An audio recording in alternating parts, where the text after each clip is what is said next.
Good day, everybody, from wherever you are and whatever you're doing now. Hello, everybody. So welcome to Panel 3, Learning from Australian Responses to Modern Crisis. So before we start this engaging and exciting panel, let me do a little bit of housekeeping because we will welcome engagement from all participants, but please leave all your questions in the chat box. Keep them sweet and short. And also, if you've got some comments, leave it for the survey later today. So here, let me present to you our three wonderful panelists for today. First, we have Associate Professor Anna Halafoff. She will be sharing with us about the Buddhist development and also responses to racism. Then we have Tina Ng, sharing with us the Buddhist response to conflict resolution. And finally, we have Hart, sharing with us about the Bodhisattva mind and indigenous wisdom. So here, may I thank the three panelists for your wonderful wisdom and your selflessness to sharing with us. And from the presentations, I'm sure most of our participants would be able to feel their genuine passion in what they have presented. So may I invite the panelists to share with us, just give us a short introduction about yourself, your relations with Buddhism, with Australia, your professional or academic background, and why did you choose this topic to share with us? So may I invite Anna, please share with us. Thank you, Venerable Juefang, and thank you again to Nantian, the whole team, Venerable Jue and Grace, and all the volunteers and everyone who is enabling us to be here today. So, as mentioned, I am an associate professor of sociology. Actually, I'm a sociologist of religion at Deakin University in Melbourne, Australia. So I have an academic background in sociology of religion, but also in peace and conflict studies. And I have also been trained as a mediator and have some overlap with some of the content in Tina's presentation as well. So personally, I was born in Australia. My family is Russian and they're Russian Orthodox, and I grew up in a very Russian family. But my father was interested in martial arts and in judo in particular, and in Japan. So I grew up with a lot of influence. He had lived in Japan and spoke Japanese. So I grew up with a lot of influence from Asia in my childhood. And I later converted to Buddhism in Tibetan Buddhism. And I now practice a Dzogchen style of Buddhism here in Australia and have teachers overseas as well. Thank you, Anna. That was very interesting. Can we have Tina, please? Thank you, Venerable, and good afternoon to everyone. Good to have you all here. So a little bit about me. As you heard from my talk earlier, I'm a lawyer and mediator by profession. I was born in Hong Kong and I came over when I was 3 years old. My mum is Burmese and my dad is Chinese. So I often consider myself as a bit like United Nations. So I'm very much Aussie, but also I have my Chinese heritage coming through because of my family as well. And my Buddhist journey, I suppose, is very similar too. So having had experience in the traditional Chinese practices of Buddhism, but also exposed to the different types of Buddhist practices in Australia as well, such as the non-sectarian movement of Buddhism, meditation, and different traditions as well. So a bit about me then. Thank you. Thank you, Tina. Hart. Thank you, Venerable Juefang, and thank you to all the other speakers in the audience. It's lovely to be with you today. Tina, I didn't realize you were a Hong Kongian, so I lived in Hong Kong for 30 years. Yay! I'm a psychologist, as I mentioned in my talk, but I'm not a clinical psychologist. I practice in applied positive psychology and coaching psychology. And that has fit very nicely, actually, with my Buddhist studies. So I lived in a Chinese Buddhist family. Nai was a devout Buddhist, but I come from a Quaker background. My parents became Quakers when I was quite young, and For those of you who don't know, the Quakers were a very early Gnostic Christian religion practice in England. And one of their most memorable sayings is, "Come to Quakers to have your answers questioned." So from a very early age, I was encouraged by Quakers to search and find my own truth in my own way. And in fact, a Quaker gave me a book, Zen Flesh, Zen Bones, when I was about 14. And I thought, that's it. I like this Buddhist stuff. So then I went to Hong Kong and lived in a Buddhist family. And I've had the great privilege of being able to test out and look at the very applied possibilities of Buddhism in a, as I say, not in a clinical psychology setting, but very much in a setting of how do I encourage and help people to flourish in their own lives. So I'm always looking for, what are the mindsets and what are the skill sets we need to realize our full potential. And I'm a Vajrayana Buddhist practitioner. I'm also a Taoist at times. My son, who's in Beijing, is a Taoist. So I've been rather eclectic in my journey, and I'm always open to possibilities. And I think this recent experience that we've had, this recent crisis has sort of reinforced that idea to have an open mind and an open heart to wisdom in whatever form it comes. And this symposium is a wonderful example of that. So thank you, everybody. Thank you so much. I think it's so interesting that we come from different backgrounds, but all of us here are practicing Buddhist, trying our best to apply Buddhism to everyday life so that we will be able to flourish in our own lives and also helping others along this journey. So we know that the COVID-19 for the past 2 years is actually our most common experience, irregardless of who we are, where we are from. It has brought us many, many difficulties, but also opportunities for us to reflect and perhaps also to renew our habitual way of living. There are so many personal and social issues that stems out from uncertainty and perhaps fear. So this has brought about division, conflicts that have become so common. And one of the social issues now perhaps is also racism. It's becoming more prominent at the beginning of the pandemic, perhaps because of the fear of uncertainty. There is this increased division in our society. So now preserving the social cohesion perhaps has become a very great challenge. And multiculturalism, the presence of differences, the appreciation of uniqueness, perhaps has become more important today. So it is very interesting to see from Anna's presentation that Buddhism now constitutes about 2.6% of our population. It is the third largest religion in Australia, following Christianity and Islam. So Anna, from your research, could you share with us the unique journey that Buddhism has gone through in Australia?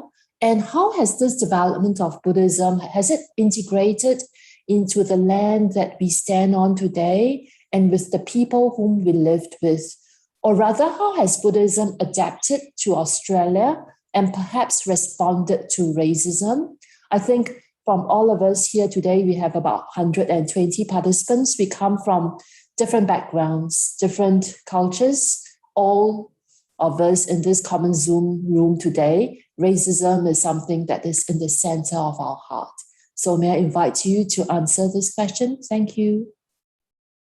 Thank you, Venerable Juefang. So as you heard in our background stories, and even looking at us here on the screen, we are a very diverse population in Australia with very strong ties to Asia, and that came out in all of our stories. So I think our geographical position is something that's a little bit, certainly within contemporary scholarship on, say, sociology of religion in Australia, somewhat ignored. We still sometimes compare ourselves to the global north a lot of the time when we're looking at, say, scholarship on Buddhism in the West, or understanding religion in Australia, we're comparing ourselves with European countries. And I think the project that we've been involved in, that I was reporting on in my presentation on Buddhism in the Far North, that is part of a webinar series run by Nantien on Buddhism in the Sea of Islands, tries to look at things in a different way, look at it from a perspective more sort of across the South, or east of the West, as a famous scholar called us. So when we look at Australia's proximity to Asia, and also when we look at the history of the North, as well as just the South, the larger cities, we can really see this very strong influence of Asian communities in Australia for a very, very long time. And of course, the communities brought with them their lived religious practices. So the Chinese, the Japanese, and the Sri Lankans brought with them Buddhism, as well as Taoism and Confucianism. And you ask, how do we see that in connection with the land and in connection with other people? Well, as our research has shown, and my presentation here was quite small, but in the Buddhism, the seminar for the Sea of Islands, is a longer presentation there. And you can really see this lived material record and reality. And you see it in the temples, you see it in the trees, the Bodhi trees, you see it in very old mango trees and bamboo that were planted by these first communities all across the far north. So you see a very strong relationship with the Australian land. And also, as Regina Gantner and others have spoken about, these triangulated relations. And I think, again, this panel speaks to this. Also with Meg's presentation, the connections between Indigenous Australians and the early Asian communities. So the final bit, to answer your question in terms of racism, I think what Gus and Hart and other people have flagged is that during the time of colonialism, the problem is that this myth of a white Australia was created in large part by this racist policy, the White Australia policy. Before the time of the White Australia policy, Australia was very multicultural and also multi-faith, very religiously diverse. So there was, a push because of, as you mentioned, fears around difference and also power struggles and wanting to create a mini sort of Britain or European kind of settlement here, trying to erase the reality that we are very close to Asia and these long histories of deep relations between Indigenous people and migrants and workers from Asia as well. So racism, unfortunately, has a very long history in this country. And I think it's very important for us to acknowledge that, to know that, and to challenge it, but also to be aware of. And finally, the fact that what Ghassan Haj calls the multicultural real and what we've called the multi-faith real, that the reality is actually diversity. And that also all along, even though there were strong resistances, and we see it now in newer waves of racism against the building of temples, say, or large waves of migration into Australia, the communities themselves, the migrant communities, have really made such enormous contributions to Australian society, life, culture, economy, and are prospering here. And so the reality is that there are a lot of really positive aspects to this multicultural society. And even way back, there were a lot of supporters for the Asian business people and communities as well among the Europeans and the Indigenous Australians. So there are positive stories as well. And I think that's what we need to turn to when we look at how do we combat things like racism. I think we definitely need more content in education, in our curriculum, and particularly around religious diversity in Australia, which is really very much missing. And a lot of my study actually is focused on that. But that's a whole another topic, and we can talk about that another time, I think. Oh, yes, the part about appreciating religious diversity and appreciating differences perhaps is a main thing that we really have to work towards. And also the appreciation and the emphasis on the goodness. Sometimes in times of crisis, the not so good things that are happening has been overemphasized, but the kindness, the goodness, perhaps on the other hand, there should be more focus on that as well, for us to be able to appreciate the kindness in one another, and also perhaps to give us the confidence that we are still working well on the correct path. So Tina, the question that a lot of people has come to you is about conflict resolution as a lawyer. So in your presentation, you also shared with us about the essential step to real conflict resolution is about realizing the place for an inherent peace in ourselves. So in your experience, how would we resolve the conflict with ourselves and also the conflict with perhaps our family, or rather those people who are closest to us, whom that's really difficult for us to accept that there is conflict between us and them? So how does the Buddhist value or experiences work towards this? Yeah, great question. Thank you, Venerable, for that. So I do find that very often when we talk about conflict with others and the strategies that we have in dealing with other people's conflicts with us and that relationship, we can apply the same kind of Buddhist practice with our own inner conflict within ourselves as well. And so I'll speak a bit about that. And those Buddhist practices, they become really important because it allows us to build that bridge of understanding between us and others, and also an understanding of ourselves. So similar to what we were just hearing from Anna about the importance of education and religious diversity as a way to build that bridge of understanding with other people, we need to do that with the people around us. We need to do that with ourselves as well. And I think sometimes what happens is it's very be blindsided. Like what I was saying in my talk, we have tunnel vision where we see the other person in a particular way, usually in a negative way. We only emphasize on the negative, or we may have tunnel vision towards ourselves. We only see ourselves in a negative way. And the practice of right speech is going to be really important, because in the way that we talk to other people, the way that we develop our deep listening so that we can understand them, our respectful communication with them, that's going to be really important in building that bridge of understanding. But also the right speech practice with ourselves as well, because do you know who we talk to the most?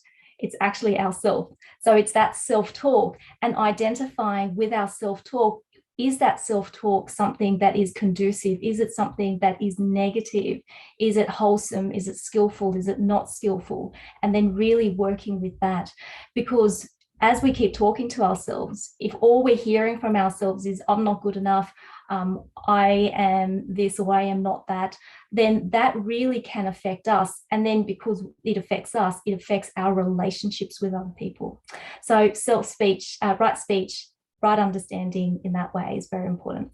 The other strategy that I often utilize in the work that I do with the people that I work with in my personal relationships, and definitely with myself, and many of you may have heard of this, is the Brahma Viharas. So the four divine abodes. So what are they? Briefly, we start with Metta, unsurprisingly. So having that unconditional love, that loving kindness for others and also for ourselves. So when I meet with someone new, then I start with that first practice of Metta. When I'm with myself, as much as possible, I try to bring up Metta in my day-to-day practice with myself. And so when something may arise in our relationships with others or in our relationship with ourselves, come back home to that Metta. And the second one is, of course, karuna, compassion. So when I meet with someone, like if it was a client or if it was someone in my family, and they're going through suffering, then having that heart of compassion, wanting to take them out of that suffering, becomes the relationship that I have with them in that moment. So really wanting to help them, and having that for myself as well. So there are times when I'm down in the dumps, when I'm not going through fortunate times when I may be struggling and not beating myself up, but rather having compassion for myself. So instead of perhaps that self-talk of, I can't believe I made that mistake, that was so embarrassing, and then blah, blah, blah, all of that self-talk that comes with it, rather having that compassion for myself, that and allowing myself to be kind to myself and gentle to myself, that allows me to come out of that situation rather than being stuck in it. So that's the second one. So the third one is mudita. Now, this is one which is usually translated as sympathetic joy, empathetic joy, or just joy generally. This is one I think that we don't practice enough, and I think we really, really should, because it can just counteract so many things. It definitely counteracts jealousy. That's the one that usually people talk about, but it also brings a lightness to our relationships with others and with ourselves as well. And it uplifts others and it uplifts our mind. And so when I have someone who is doing something well, or they're going through something where it's fortunate for them, when I know that they've struggled and they've been able to come out of that, then having that opportunity to acknowledge that, to compliment them on that, so it's a genuine compliment, it really makes a big difference in my relationships with them and also their relationships with themselves. And then, of course, turning that to ourselves as well. So a lot of the personal conflicts that we have within ourselves is where we can't acknowledge our positive qualities. So, for example, if someone criticizes you, you may remember that criticism for a long time and you may hold on to that. But if I compliment you, how do you respond to that compliment? Do you give it the same power and weight? Or is that compliment sort of something that you just go, oh, no, that's not me. And it doesn't sit with you. So why is that? Why is that kind of that imbalance? So that personal conflict, bringing the joy and bringing acknowledgement of our good deeds is a very beautiful practice, and I do encourage that. And of course, the last one is upekkha, equanimity. So having that balance of mind is very, very key. Something that I talked about in my talk is where there may be times when we can't deal with the conflict, or we can't deal with the other person, or even with ourselves. So at least having that mind of equanimity, that balance of mind, not swaying to and fro. That's to others and also ourselves. So that's just very brief. I could go in more detail, but I think I'll leave it there, and looking forward to the discussions. Thank you. Thank you, Tina. Conflict is such a heavy and stressful thing, but through you, I think you have brought so much warmth and lightness to that. Just coming home, coming back to ourselves with metta is perhaps one of the most important steps to conflict resolution. And of course, in peace. And Meg, can I seek your advice and wisdom in this? Because you actually shared with us about indigenous wisdom, indigenous culture, and that indigenous peace and space. What is that? And how does that contribute to the appreciation of each other, appreciation of ourselves on our path of bodhisattvahood, our path of practice, and perhaps also on the path where we lead ourselves, we actually are our own leaders in our own life? How does indigenous wisdom helps in that? That was very interesting. Well, as I mentioned in my talk, I first became really aware, I think. I'd been aware of this 65,000-year-old culture that has kept Australia sustainable, safe, a beautiful continent for, probably more than 65,000 years. I'd been aware of that even as I was growing up, but I didn't understand until I heard Dr. Janara Goring speak in 2018 about her PhD thesis. And I do quite a lot of leadership work, a lot of leadership training, and I was becoming pretty, what can I say, not jaded, but I found that our Western leadership model, even though we talk about a lot about collective leadership, but I found that we didn't really have living examples and perspectives that were shifting the conversation around leadership from this hierarchical model that has dominated our culture. And then I heard about the road to sacred leadership, which is eldership in Indigenous cultures.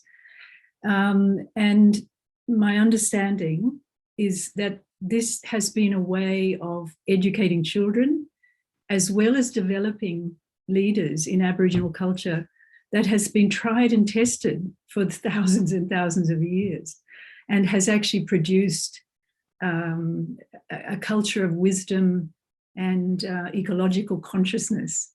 So I want to say up front here, I'm new to this understanding. I'm investigating, but as I mentioned in my talk, there were several aspects that I found were quite had parallels to the Bodhisattva idea.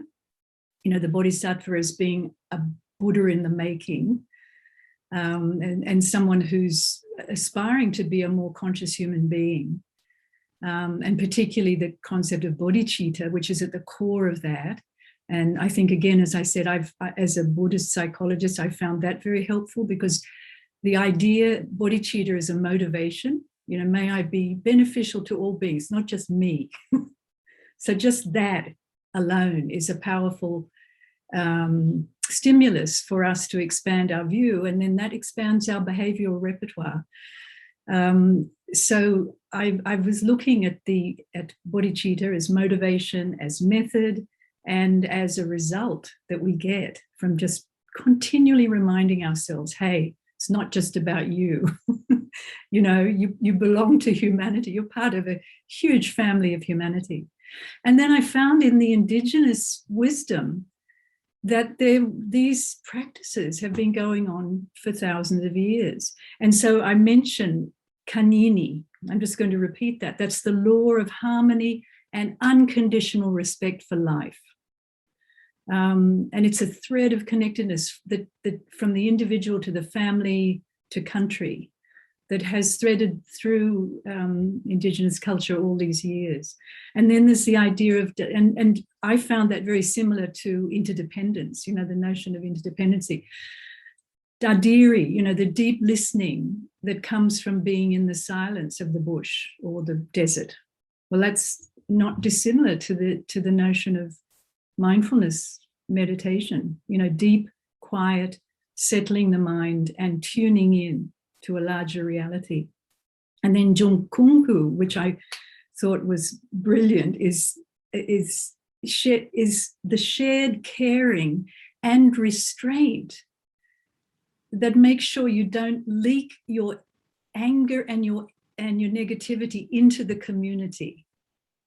Now that's very similar to Vajrasattva practice, isn't it? Where we reflect on our behavior, and when we've done something, we've done something that is less than helpful or it may be harmful.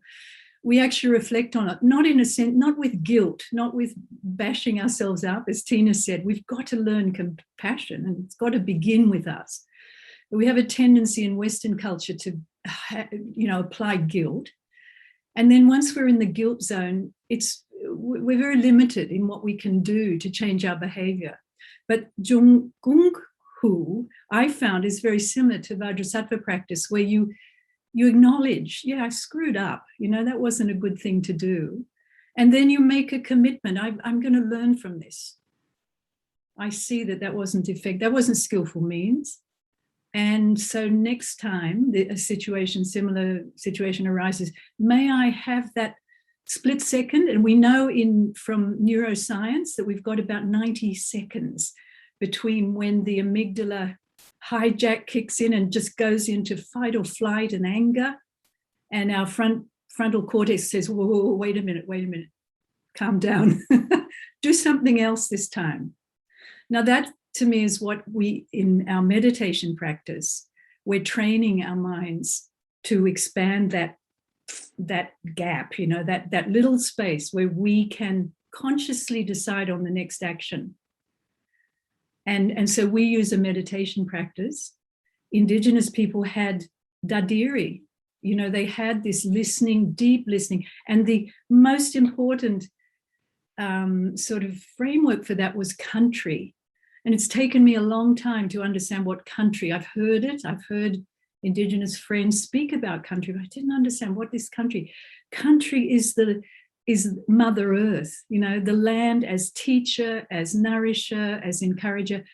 It is the only source of our ecological consciousness. If we are not connected to country, if we don't deeply love this earth, which provides sustenance, shelter, everything, then all our other ideas will not be very successful. But if we come back to that, back to nature, back to the natural world, back to that ecological web of life, from that, we can begin to have a consciousness that would then naturally treat other people carefully because they're part of it. And I quoted Dr. Anne Polina in my talk. She's a scientist in Western Australia, saying we're all Indigenous to Mother Earth, every one of us. So it isn't about a separation, you know, there's Indigenous people and then there's us. No. Actually, when it comes down to it, every one of us, doesn't matter what color our skin is or whether we eat with chopsticks or not, we're all Indigenous to Mother Earth. And as you know, Venerable Juefang, that precious human rebirth, if we just had that thought every morning when we got up, wow, I'm alive. I have human life, you know, I've woken up today, I'm breathing.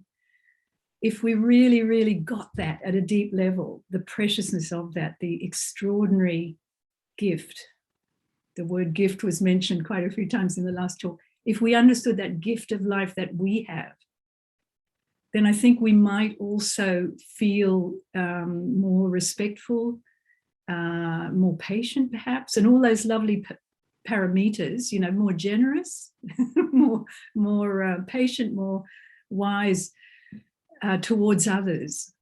And that's what I'm learning is available to us in the wisdom of First Nations people, a practice that has gone on for thousands of years and has cared for this incredible ancient, this is the oldest continent on the earth, still in reasonably good condition, but boy, we need to look after it. So that's where I found parallels. And someone said this morning, the innate universal wisdom. See, Buddhism is part of an innate universal human wisdom. And we give it different names in different countries. But it has been, the whole world has this wisdom. And being able to invite that into our lives in whatever practices work for us, and that's where we want to be practical, you know, we want to find. And I've found Buddhist psychology very helpful in my own professional life and, you know, with my clients and my family. But I'm really open to learn more about First Nations psychology as well and wisdom. Thank you, Mac. Because the deep connection between us with ourselves, the space that we allow ourselves to live in so that we could be more comfortable, and also with at ease and at peace, the connection that is able to build up. So we have a question. We have quite a few questions from the floor. So the first question is actually open to all three panelists. Is from Jane Wang. She asked about this. An underlying theme across your presentations was the practice of being in dialogue. So either a deep dialogue with history, with the country, or between conflicting perspectives, but getting people to see dialogue during a crisis is actually quite a difficult issue because there are conflicting perspectives. So as we could see from the vaccine rollout or trying to reopen Australia, there are actually a lot of conflicts, different perspectives. So what do you think are the Buddhist practices or principles that we can put in place to nurture an effective dialogue? For example, kind speech. So open to the panelists. Tina or Anna or Mac? Yeah, Tina, please. I'm happy to start by just saying I think we need to figure out all the facts, the whole elephant. And part of the difficulty with the whole vaccine rollout and the anti-vax debate is that people are really using different sets of facts. And so we need the whole elephant, not just part of the elephant. So that's the first thing. The second thing is developing an ability to practice deep listening. And it's wonderful, Meg, to hear that in the Indigenous wisdom that there is a name for this. This is Dardiri, and that's very beautiful. So having that deep listening, to listen to understand, not listen to respond, not listen to argue, but rather really wanting to understand the other person deeply. Are they coming from a perspective of fear, or is it anger, or is it confusion, and working at that universal level? So yeah, so same data, same elephant, and really developing that deep listening, respectful communication. Hope that helps.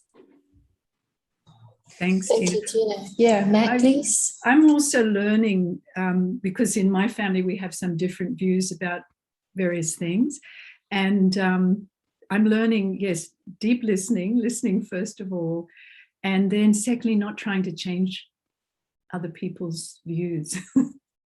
And I realize with sometimes with my own passions about things, I've already stepped into that place where I really want this person, I really want to convince them that my way of seeing things, not necessarily is right. I'm not quite that type of person, but you try to see it like this as well. And I think that just understanding, someone said earlier, diversity is actually a great richness in Australia. I mean, what an incredible multicultural, what a diverse country we live in. And just being able to listen and accept and be interested in other people's perspective without wanting to change it or convert them to a different perspective. I find I have to remind myself of that quite often. I agree that deep listening, I think, is very important. I think, again, the question around drawing on a Buddhist principle, I do think compassion and also, ahimsa, like non-harm, I think is very important too. So that when we're looking at different, say, approaches to vaccine hesitancy, I'm actually doing research on this at the moment, actually on conspirituality and some of these debates. So I do think it is really important to take the time, as both speakers have said, to step back and really try and understand different perspectives. But I think it's also very important that somewhere in that mix, we do have at times these difficult conversations around non-harm. And when that means like maybe at times making decisions that might override some ideal kind of thing that you would want to do to protect yourself for the greater good of the society. And I think it's actually okay to have these debates and these discussions. I think that as a society, Australia is very conflict averse. And I think maybe that comes from more the British kind of heritage. My own background is, very Russian, very European. And also we as Buddhists, maybe there's a stereotype of this, peace, love, and non-conflict. But at the same time, we come from traditions of debate, right? So like, it's okay to sometimes be reflexive and to have the debate, I think, and we can do this in ways maybe that are can still be quite respectful of differences, but I think it's challenging. And I think I do think having some conflict resolution training in having difficult conversations is really important, and it's something I've really advocated for a long time, not about this vaccine debate, but about education on religious diversity and everything. Like, I think teachers are sometimes very hesitant to go in to have these discussions because sometimes they can be quite heated. And I think if we all had some training on active listening and conflict resolution and being more comfortable with quoting a very famous old conflict resolution text, to sit in the fire, to actually be able to sit sometimes with that difference and discomfort might be might be helpful. But yeah, it's challenging.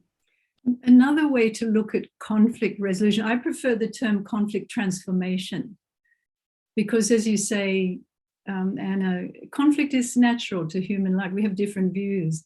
But if we look at conflict as being something we have to resolve, and I noticed someone in the chat has said, how do you speak to people about these things without being condescending and sounding like you're going to fix things?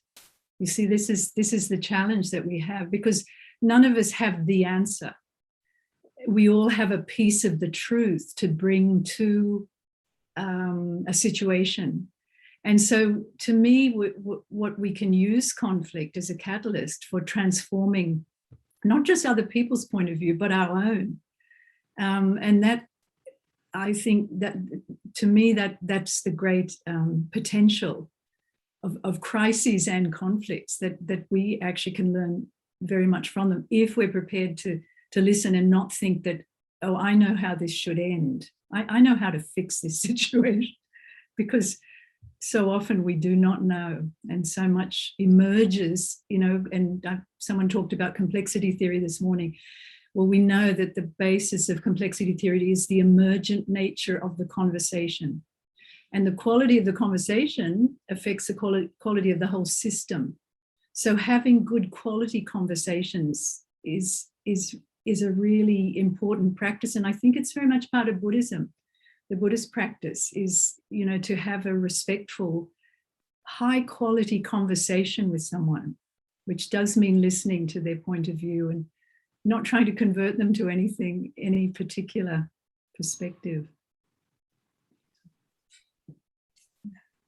Yes, I agree. It's important for us to not be the fixer and just want to run in and fix everything, because so often that may be in our professional role. As a lawyer, I do that, and I have to be careful that in my personal life that I don't do that, and certainly in mediation that I don't do that. And the other thing to be careful about is judgment too, because especially in discussions such as the example we're using now about the vaccination, sometimes what we do is we actually judge the other. And then what we've then done is we've othered them. We have placed them in a different camp, different to us because of their views. And we've also tied their views with their identity. And hence there is then the name calling that often happens. And that becomes really, really divisive. And then it can actually separate families and friends as well. I mean, certainly people have been saying to me that they're surprised someone holds a particular view and now they don't know how to have that relationship with them anymore. And it's quite sad, because that one view has now tainted that whole relationship and how they see the other person. Yeah, there are some questions from the floor, and I've tried to put them together. So one question is about the Uluru statement from the Hart, and there is this statement about we can unite around kindness. We are not the problem, we are the solution, and we can be one of the groups of people that transform the future of life on earth for the good of all of us. So the concerns from our participants is that how can we engage the young Indigenous leaders, or perhaps the young people, to express the imagination for a better future for all? So this is also about the engagement of young people, or rather, how do we engage with all Australians, the understanding of the Indigenous kinship with the country, so that we could reduce possible reduction in conflict and racism, and also work together towards the common difficulty of the climate issues that we all must address. How do we all come together? Can I, because you've raised the Uluru statement from the Hart, I think that's the beginning. I mean, our panel is about how Australia has faced crises recently, and I chose to bring this issue forward because we were offered in 2017 the Uluru Statement from the Hart. It is the most beautiful document, in my view. It's one of the most profound documents in recent Australian history.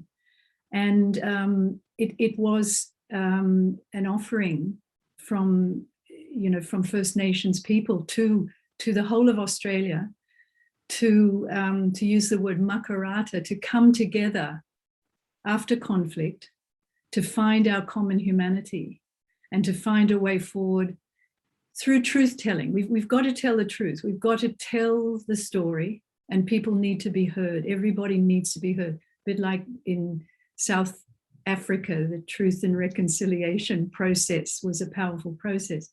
Australia, in my view, needs a similar process. And to answer that question, I think young First Nations people, leaders are absolutely stepping up now. You can hear them speaking in so many forums. They are presenting their views, and we have the Uluru Statement from the Heart.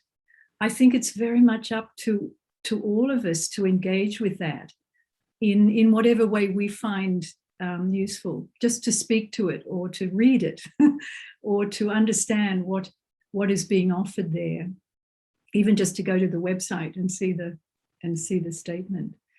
I think it's a beginning, to begin to appreciate that gift that has been given to us, so that we can in Australia bring together these three strands of our history. One is, our ancient Indigenous culture. Then we've got our white migration, 230 years. And now we have this marvelous multicultural story as well, particularly from Asia.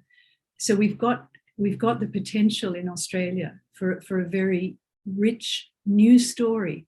But I believe we need a new story.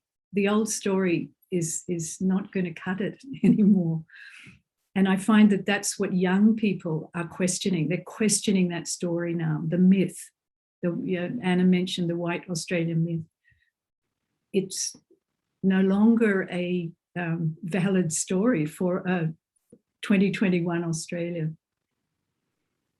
Yeah, I was also going to add about the emphasis in the Uluru Statement about the truth-telling of our history and how very important that is, obviously, particularly for First Nations people, but also for the subsequent waves of migrants.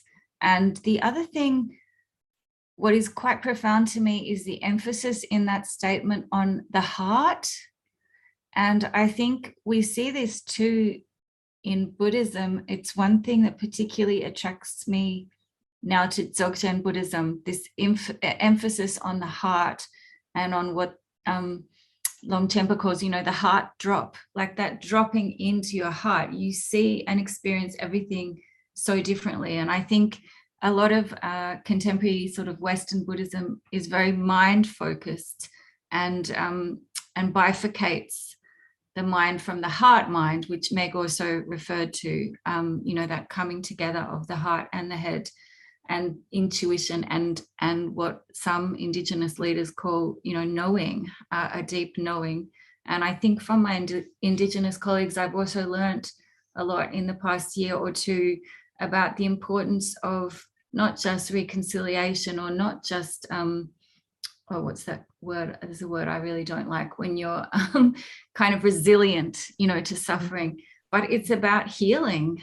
It's a deep transformation and a deep healing that has to come also from this retelling of history and learning some very, very horrible truths and confronting them and then challenging that and healing together from both the heart and the more intellectual kind of approaches as well.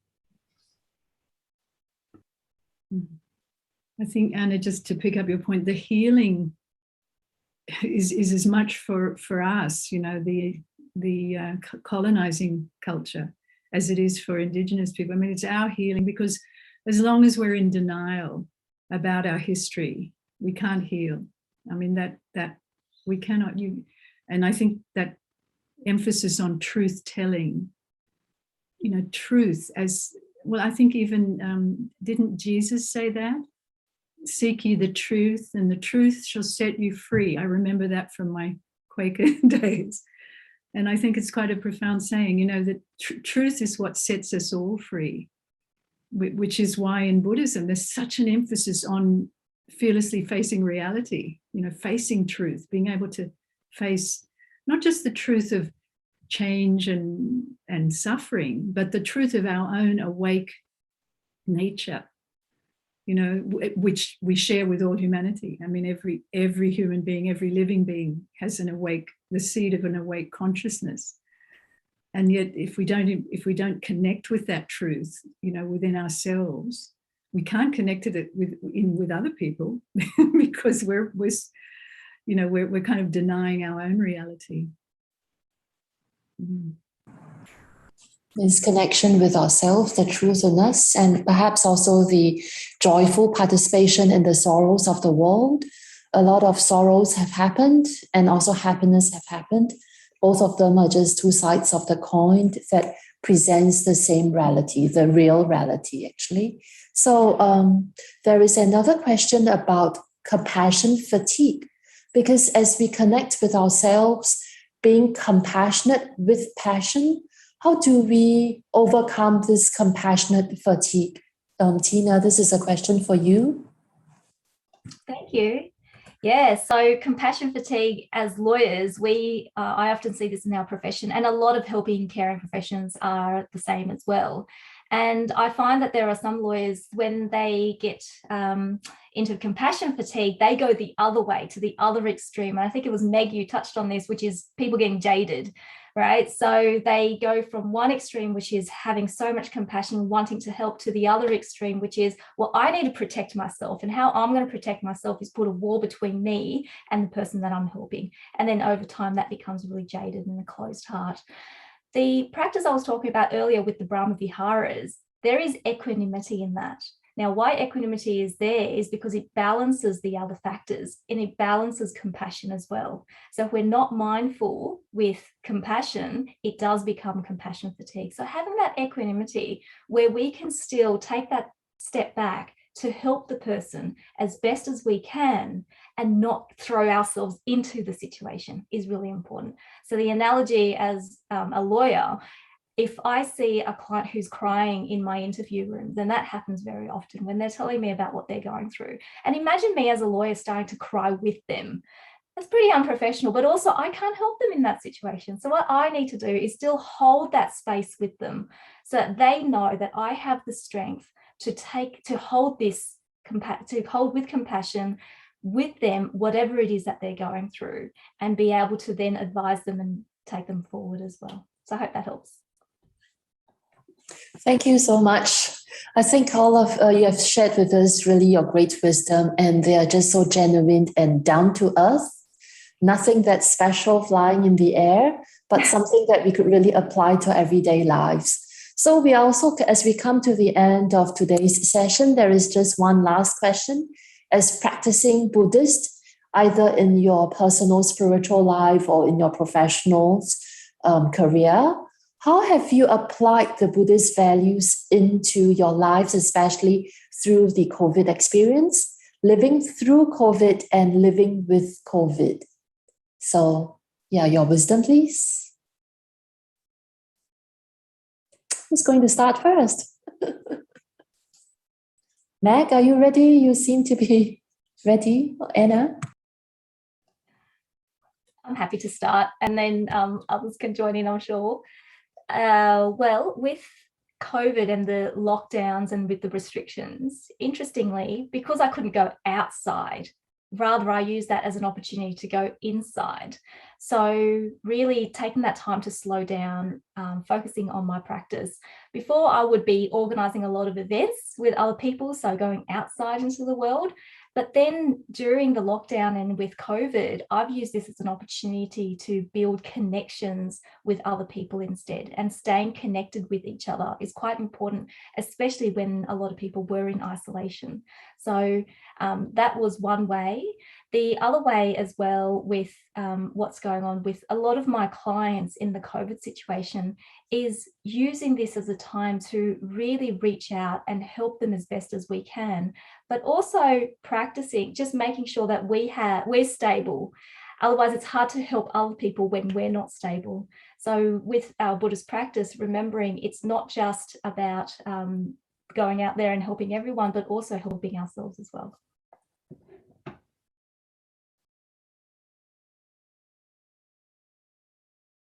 I'll pick up a quite similar experience. A few people quoted Gandhi this morning, being the change. And I certainly felt during the COVID lockdown, my children live overseas, so there was a lot of opportunity to connect on Zoom, and we were connecting between my son's in Beijing, my daughter's in Los Angeles, and I'm here. So we had this triangular connection, which made me think a lot about peace in our region. So I've said a lot of prayers for peace and understanding between these three countries, which I'm deeply involved with. But also I noticed a comment in the chat about our story, our Australian story, and I would like to agree with the comment. It's a co-creative process, and I use the word invalid. Our old story is not valid. Perhaps what I really wanted to say is it's perhaps not useful to have this story of a divided Australia. So I've been thinking a lot about how do we co-create a more vibrant, harmonious, useful story about Australia as we go forward. And I've sort of asked myself that question quite a lot during lockdown. And I ended up writing a book about that, which I hope to publish soon, because I thought, well, I'm going to contribute something to, as best I can, to my understanding of what a flourishing, as I say, harmonious society would look like, using Buddhist perspectives and Indigenous perspectives and my own perspective. So it's been a productive time. It took a lot of practice to stay centered and sane, and the last thing is my connection to nature. I live in Sydney, but I'm very blessed to live by the sea. So I would every day visit nature, and I did something which Venerable Juefang and I call sky meditation, where I would sit at the cliffs and just look at the vastness of the sky and then feel that gratitude for being alive. Thank you. Briefly, because I know we're running out of time, I also want to acknowledge, and perhaps my answer can speak to this briefly, to a question by Peter de Graaf on privilege and white privilege. So I think I spent time, and I want to acknowledge my privilege in terms of my situation during COVID compared to many others. I was locked down in Melbourne for that first year, but I was locked down in a little house, my own little house in a beautiful suburb on top of a hill with an amazing garden. And so I was able to actually use that time to work, but also to do a lot of practice and to really, I honestly felt like I was just living in a retreat hut for a year, which was an amazing experience. But that was as a result of my privilege. I could still work from home, and I had a home of my own, and my child is grown up.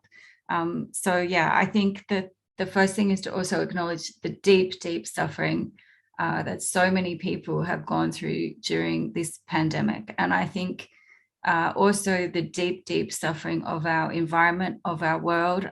I'm personally sure that COVID is as a result of human encroachment onto animal habitat, and because of overpopulation and because of our the terrible way that we treat animals. So I think there's a lot we can learn from the suffering of COVID, and I don't think we should be and I'm obviously not the only person to say this, but I don't think we should be now thinking of going back to normal, because normal was causing a lot of suffering for people and also for the natural world.